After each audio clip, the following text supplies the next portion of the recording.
લિંગ પુરાણમાં 11,000 શ્લોકો છે.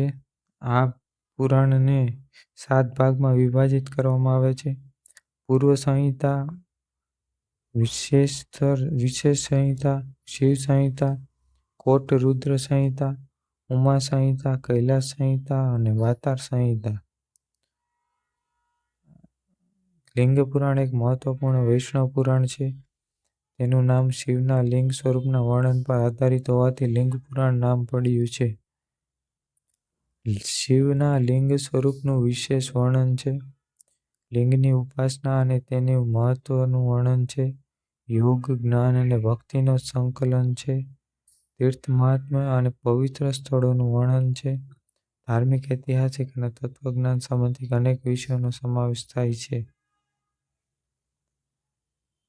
શિવલિંગની પૂજા, જલાભિષેક અને રુદ્રાભિષેકનું મહાત્મ્ય, સોમવારનું વ્રત, મહાશિવરાત્રિ અને પ્રદોષ વ્રતનું મહત્વ, પંચાક્ષરી મંત્ર ઓમ નમઃ શિવાયનો જપ શ્રેષ્ઠ, ભક્તિ અને વૈરાગ્ય અને શિવકૃપાથી મોક્ષ પ્રાપ્તિ થાય છે.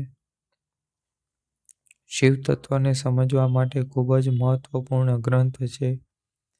લિંગ ઉપાસના અને શિવ ભક્તિનો આધાર ગ્રંથ.